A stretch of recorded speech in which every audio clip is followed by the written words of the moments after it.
나사는 2026년 3월 미국의 우주 탐사를 위한 대담한 새 전략을 공개했다. 이는 표면적으로 볼 때 달 식민지화를 위한 놀라운 청사진이다. 그러나 훨씬 더 중요한 사실은 나사가 지난 수십 년간 세계가 목격하지 못했던 근본적인 변화를 겪었다는 점이다. 게다가 이러한 변화는 단순히 새로운 지도부가 들어선 것 이상의 의미를 지닌다. 향후 10년 동안 달에서는 거대한 권력 다툼이 벌어질 것이다. 새로운 나사는 승리를 위해 경쟁하고 있는 반면 옛 나사는 패배할 운명이었다. 그리고 그들은 이런 방식으로 해낼 것이다. 제러드 아이장먼 국장이 워싱턴 DC에 있는 나사 본부 무대에 올라섰을 때 그의 뒤편 스크린에는 한마디의 간결한 문구가 나타났다. 점화 이그니션. 그 한마디와 함께 미국 우주 프로그램은 변혁의 여정을 시작한다. 높은 기준을 세우고 이를 달성하는 새로운 길이 기존 관행을 대체했다. 아이장먼 국장은 나사가 수년 동안 역량을 과도하게 분산해 왔음을 인정한다. 그들은 모든 사람을 만족시키려 애썼지만 그 과정에서 아무것도 성취하지 못했다. 그 결과 수년간의 진전이 사라졌고 수십억 달러의 정부 자금이 낭비되었다. 그는 또한 왜 이러한 변화가 지금 시작되어야 하는지 설명했다. 왜냐하면 이룰 수 있는 것은 시간과 돈만이 아니기 때문이다. 중국은 달에 대한 최초의 영구적 지배권을 확립하기 위해 치열한 경쟁을 벌이고 있다. 게다가 이는 1960년대에 벌어졌던 우주 경쟁과는 전혀 다르다. 하지만 이번에는 깃발이나 발자국이 목표가 아니다. 이번 목표는 달에 머무는 것이다. 미국은 결코 달을 포기하지 않을 것이다. 지난 수십 년간 정치인들과 나사 간부들은 비슷한 말을 해왔습니다. 하지만 행동이 따르지 않는 말은 무의미합니다. 또한 역사적인 행동을 위해서는 전략적 계획이 필요합니다. 이것이 바로 아르테미스 달 프로그램이 시작된 이래 나사가 갖추지 못했던 유일한 것입니다. 늦게라도 하는 것이 안 하는 것보다 낫습니다. 이제 아르테미스 달 기지에는 포괄적이고 실현 가능한 단계별 청사진이 마련되었습니다. 그리고 이 모든 것은 현재 존재하는 달 착륙 일정을 전면 재검토하는 것에서 시작된다. 아르테미스 3호의 경우 첫 번째 중요한 변화는 달 표면에서 신발을 신지 않는다는 점이다. 이 임무는 저지구 궤도에서의 리허설 임무로 재편되었다. 이는 방금 논의한 내용과 상충되는 것처럼 보일 수 있다. 하지만 그렇지 않습니다. 이전 계획은 오리온 우주선의 유인 시험 비행인 아르테미스 2호 대신 완전히 다르고 검증되지 않은 HLS 월면 착륙선을 이용해 달에 착륙하도록 요구했기 때문입니다. 위험 요소가 너무 컸고 목표가 비현실적이어서 결코 실행되지 못했을 것입니다. 그 결과 발사 일정은 해가 갈수록 계속 미뤄지는 골칫거리가 되었습니다. 개정된 아르테미스 3호 계획에 따르면 유인 오리온 우주선과 착륙선은 대신 저지구 궤도에서 만나 랑데부 및 도킹 절차를 수행하게 됩니다. 그 후 승무원은 착륙선에 탑승하여 추진 시스템, 통신 시스템, 생명 유지 시스템을 테스트할 것입니다. 또한 가능하다면 새로운 달 우주 유형 EVA용 우주복이 착륙선 에어록 내에서 처음으로 테스트될 예정이다. 이를 저지구 궤도에서 수행함으로써 문제가 발생할 경우 이를 해결하고 인명 피해를 방지할 수 있다. 오리온 우주선은 이제 잘 알려져 있지만 이 새로운 달 착륙선에 관해서는 여전히 몇 가지 미해결 질문이 남아 있다. 오랫동안 이 착륙선은 스페이스 X 스타쉽의 달 버전으로 여겨졌으나 이제는 불확실해졌습니다. 아이작맨에 따르면 스페이스 X와 블루 오리진이 블루 문 착륙선을 앞세워 다시 경쟁에 합류했음을 확인했으며 아르테미스 3호 임무에서 이들 중 하나 또는 둘 모두의 차량이 시험될 예정입니다. 모든 것은 발사 시한 내에 임무를 완수할 수 있는 주체에 달려 있습니다. 이는 나사의 새로운 방향성을 결정짓는 핵심 요소입니다. 2022년에 수주한 계약이 달 착륙을 보장하는 것은 아니며 심지어 스페이스 X조차도 경고를 받을 수 있다.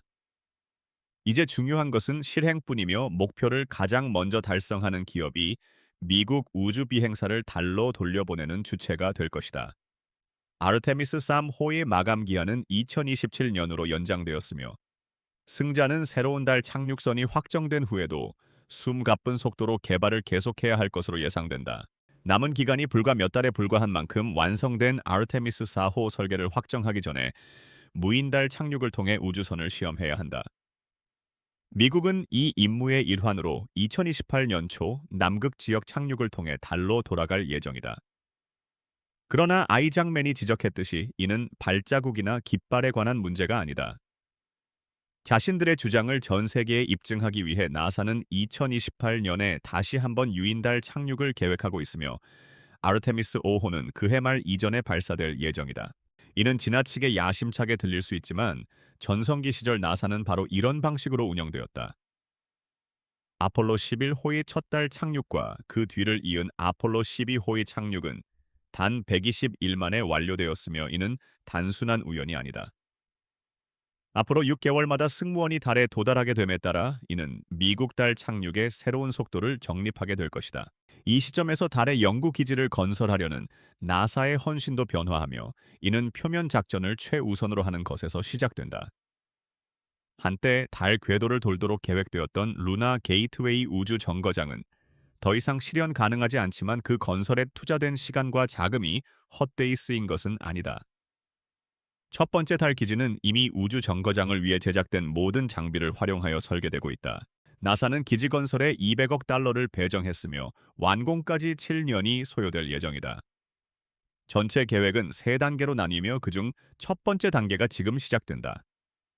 2026년부터 2028년까지 진행되는 1단계의 주요 목표는 높은 발사 빈도를 통해 달 표면으로의 안정적인 접근을 확보하는 것이다. 이를 위해 첫 3년 동안 25회의 임무를 발사할 예정이며 그중 21회는 달에 착륙할 것이다. 이 단계의 대부분은 향후 달 기지 운영을 위한 신기술 테스트에 할애되며 그중 2차례는 유인 비행이다. 달로 원자력을 보내는 것도 이 계획의 일부다. 핵에너지는 달 표면의 일조량 문제를 해결할 수 있는 유일한 방안입니다. 달의 주야 주기가 지구보다 훨씬 길기 때문에 아르테미스 기지는 이 주간의 연속적인 일조 후 이 주간의 암흑기를 겪게 됩니다. 열원이 없다면 기온이 섭씨 마이너스 200도 이하로 떨어지는 이 기간 동안 모든 장비는 완전히 얼어붙게 됩니다. 전자 장비는 보통 이러한 환경에서 심각한 손상을 입으며 태양이 다시 뜰 때쯤이면 대부분 작동하지 않게 됩니다. 따라서 나사는 방사성 동위원소 열 발전기를 시험할 예정입니다. 본질적으로 플루토늄과 같이 능동적으로 붕괴하는 방사성 원소를 사용하는 것입니다. 달에 있는 장비가 완전히 얼어붙는 것을 막기 위해 이 과정은 자연스럽게 활용 가능한 열을 발생시킵니다. 여기서 말하는 자산이란 무엇일까요? 그러나 나사는 달 탐사를 위한 대담한 새 계획을 가지고 있습니다. 바로 로켓을 장착한 드론입니다. 이 새로운 차량은 문폴로 알려져 있습니다. 이 차량은 인제뉴이티 화성 헬리콥터 플랫폼을 모델로 삼았으나 프로펠러 대신 소형 로켓 추진기를 사용하여 이동한다는 점이 다릅니다. 각 드론은 50km의 비행 거리를 가지며 한 번의 비행으로 150초 동안 비행할 수 있습니다. 이 드론들은 산 정상이나 깊은 분화구의 가장자리처럼 위험하고 접근하기 어려운 장소를 조사하는 데 사용될 것입니다. 나사는 또한 1단계에서 바이퍼 로버를 발사할 예정입니다. 골프 카트 크기의 이 차량은 이미 제작 및 테스트를 마쳤으며 수년 동안 달로 향할 기회를 기다려왔습니다. 그 해는 결국 2027년이 될 것입니다. 바이퍼는 블루 오리진의 착륙선을 타고 달로 향할 것이다. 달에 도착하면 물, 얼음과 히토류 금속, 수소, 산소 등 기타 휘발성 원소의 확실한 흔적을 찾기 위해 남극 지역을 탐사하기 시작할 것이다. 나사는 이를 달 자원 탐사라고 간주한다. 3단계가 시작되면 이러한 자원의 위치를 파악하는 것이 핵심이 될 것이다. 2대의 달 지형 차량이 지상에서 바이퍼와 합류할 예정이다. 승무원이 조종하는 차량과 자율 주행 차량이다. 탐사 용도 외에도 각 로버는 달 표면에서 최대 900km까지 주행할 수 있으며 장비 운반이나 새로운 건축을 위한 지형 평탄화 작업 등에 활용될 수 있습니다. 상공에는 새로운 유형의 달 관측 및 통신 위성이 발사될 예정입니다. 초당 500MB의 전송 속도를 자랑하는 이 위성들은 달의 어느 곳에서든 지구 표면으로의 지속적인 데이터 스트리밍을 가능하게 할 것입니다. 또한 이 위성들은 우주에서 달 표면 전체를 지속적으로 촬영해 전송할 것입니다. 이는 여러분과 저를 포함한 우리 모두에게 매우 중요한 일입니다. 나사는 앞서 언급한 드론, 로버, 전기 자동차 등 모든 차량에 최첨단 카메라를 장착하여 임무 전 과정을 지구상의 모든 사람이 실시간으로 시청할 수 있도록 하라고 지시했기 때문입니다. 이는 달 기지 건설을 포함하는 2단계에 대비하는 것입니다. 이 단계는 2029년부터 2032년 사이에 진행됩니다. 여기에는 최초의 영구 거주 모듈 인프라가 포함되며 27회의 발사와 24회의 착륙이 수반됩니다. 나사는 이 시기에 6대의 새로운 로버를 공개할 예정이며 이들은 탐사 이외의 목적으로 사용될 것입니다. 이 단계에서 나사는 지면을 평탄하게 하고 암석을 이동시키며 파이프라인과 전선용 구멍을 파낼 수 있는 굴착 장비에 대해 논의하고 있습니다. 우리는 향후 발전을 위한 토대를 마련하고 있습니다. 최초의 가압식 이동식 주거 시설은 이러한 혁신적인 탐사차 중 하나가 될 것입니다. 일본 우주항공연구개발기구 JAXA는 도요타와 협력하여 이 차량을 개발하고 있습니다. 본질적으로 이 15,000kg짜리 차량은 이동식 주거 시설로 변모할 것입니다. 내부에서는 우주 비행사들이 시속 3.5km의 속도로 이동하면서도 반팔 티셔츠 차림으로 편안하게 지낼 수 있을 것입니다. 이 로버는 완전한 암흑 속에서도 최대 150시간 동안 작동할 수 있으며 수명은 10년으로 예상됩니다.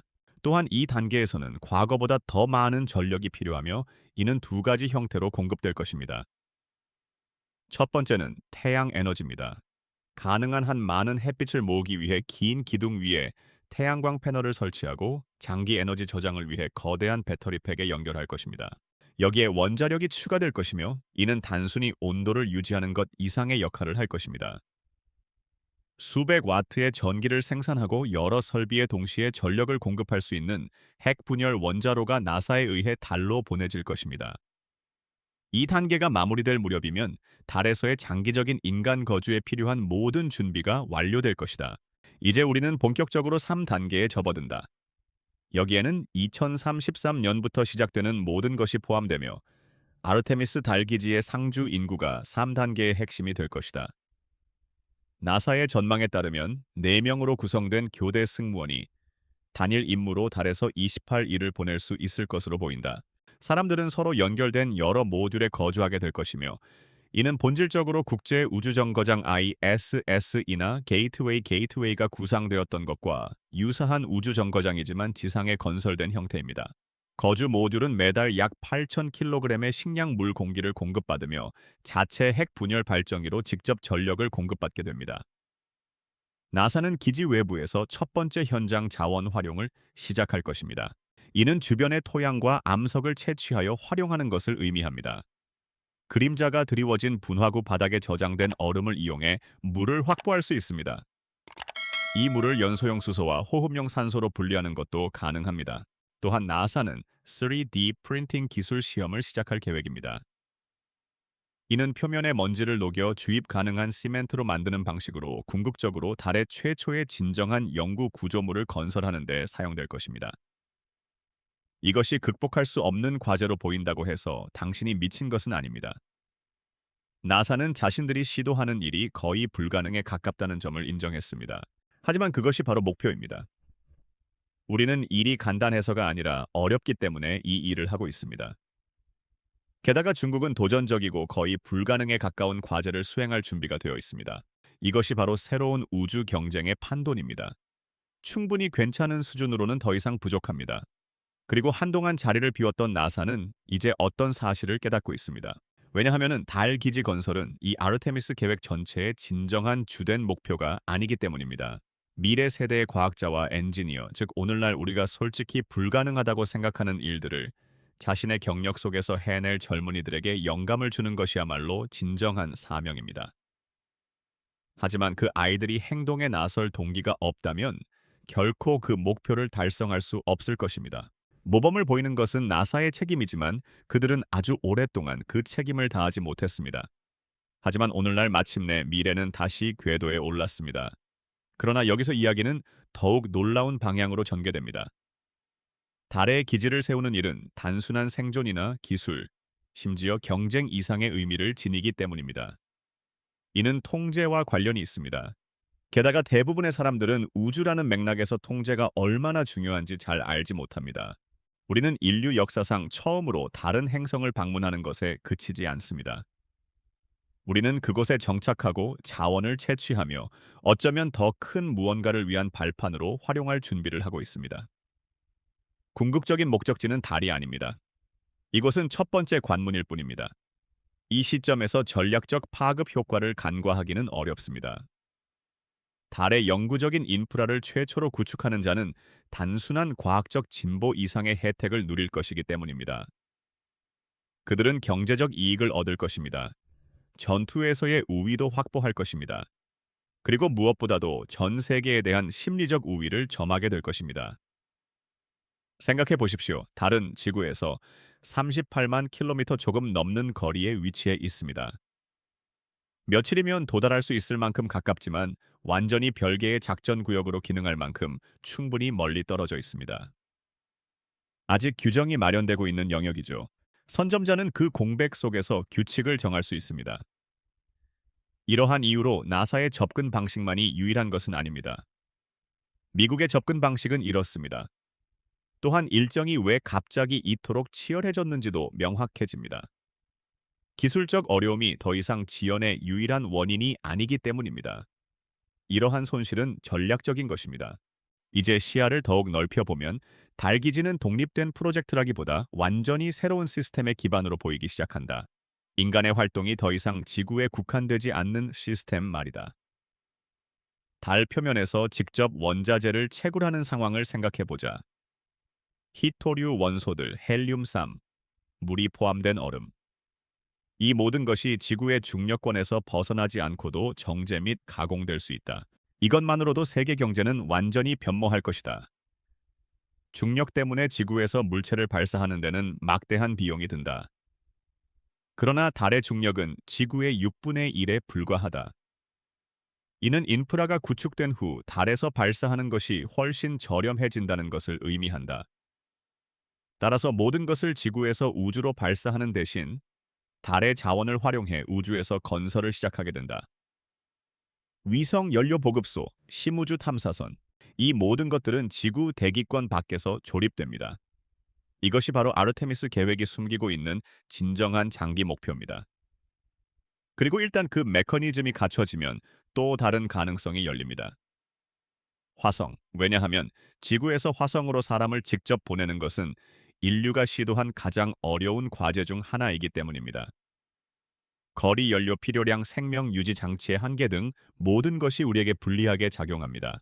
하지만 달에 이미 중간 기지가 있다면 사정은 달라진다. 그곳에서 연료를 보급할 수 있다. 그곳에서 더 큰 우주선을 조립할 수 있다. 그곳에서 시스템을 테스트할 수 있다. 그곳에서 승무원을 훈련시킬 수 있다. 달은 관문이 된다. 갑자기 화성은 더 이상 먼 곳의 환상이 아니다. 논리적인 다음 단계로 변모한다. 하지만 여기 함정이 있다. 이 모든 것의 핵심은 실행이다. 이론이 아닙니다. 약속도 아닙니다. 연설도 아닙니다. 실행입니다. 우주에서는 결함이 무자비하고 빠르게 드러나기 때문입니다. 수십만 킬로미터 떨어진 곳에서 무언가 실패하면 두 번째 기회는 없습니다. 모든 시스템이 작동해야 합니다. 모든 선택은 옳아야 합니다. 예외 없이 각 과제는 이전 과제보다 더 나아져야 합니다. 그리고 바로 그 점이 새로운 나사의 접근 방식이 이전 방식과 크게 다른 이유입니다. 이전 전략은 보수적이었습니다.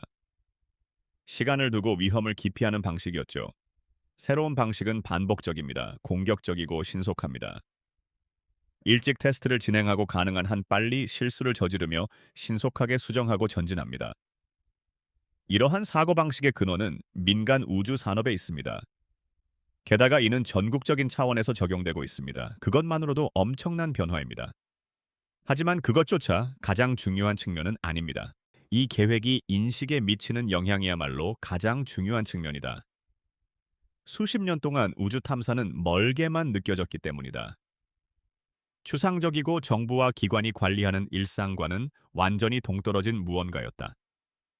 하지만 실시간 중계 임무는 이를 바꾼다.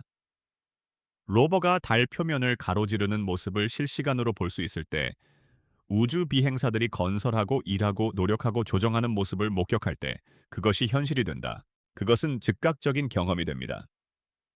그리고 이는 한 세대 전체의 사고방식을 변화시킵니다. 자라면서 이러한 비행들을 지켜보는 아이들은 우주가 도달할 수 없는 곳이라고 믿지 않을 것입니다. 그들에게는 필연적인 일로 보일 것입니다. 그리고 그것이야말로 가장 강력한 결과일 수 있습니다. 인류 역사상 모든 중대한 발전은 능력뿐만 아니라 믿음에 의해 추진되어 왔기 때문입니다. 무언가가 가능하다는 확신. 나사는 현재 그 확신을 되살리기 위해 노력하고 있다. 하지만 믿음만으로는 부족하다. 모든 것을 수포로 만들 수 있는 중대한 장벽이 여전히 존재하기 때문이다. 세계적 차원의 경쟁력이다. 중국은 전진하고 있다. 자체 일정 인프라 계획 달 연구 기지에 대한 장기 목표를 바탕으로 중국의 달 탐사 프로그램은 빠르게 발전하고 있다. 이는 냉전 시대의 우주 경쟁과는 달리 단거리 경주가 아닙니다. 마라톤입니다. 수십 년에 걸쳐 지속되는 끈질긴 노력입니다. 따라서 단순한 속도보다 일관성이 더 중요합니다. 자금의 안정성, 정치적 뒷받침, 기술의 신뢰성, 누가 진정으로 성공할지는 이 모든 요소에 달려 있습니다. 왜냐하면 훌륭한 출발이 반드시 1등으로 이어지지는 않기 때문입니다. 그리고 바로 그곳에서 불확실성이 발생합니다. 왜냐하면 그 야심찬 성격에도 불구하고 나사의 계획은 여전히 장기간에 걸친 지속적인 지원이 필요하기 때문이다. 우선순위의 변화, 예산 제약 또는 지도부의 교체로 인해 추진력이 약화될 수 있다. 게다가 이런 경쟁에서 속도를 늦추는 것은 뒤처지는 것과 다름없다. 따라서 이 전략이 실현 가능한지 여부는 진정한 문제가 아니다. 지속될 수 있는지가 진정한 문제다. 왜냐하면 만약 가능하다면 그 결과는 혁신적이기 때문이다. 미국만을 위한 것이 아닙니다. 우주 여행만을 위한 것도 아닙니다. 인류 전체를 위한 것입니다. 인간이 지구 밖에서 영구적으로 존재하게 되면 모든 것이 달라집니다. 우주 속에서 우리의 역할에 대한 인식이 달라집니다. 에너지 자원 생존에 대한 관점이 달라집니다. 게다가 아직은 공상과학 소설처럼만 보이는 기회들이 생겨납니다. 지구 밖의 도시들, 지구 밖의 산업, 생명은 지구에만 있는 것이 아닙니다. 모든 것은 몇 차례의 임무, 몇 개의 모듈, 그리고 처음에는 실현 불가능해 보였던 아이디어에서 시작되었습니다. 어쩌면 그것이 바로 목표일지도 모릅니다. 역사의 모든 중요한 발견은 같은 방식으로 시작되었기 때문입니다. 달성할 수 없을 것 같았던 무언가로부터 그것이 가능해지기 전까지는 말입니다.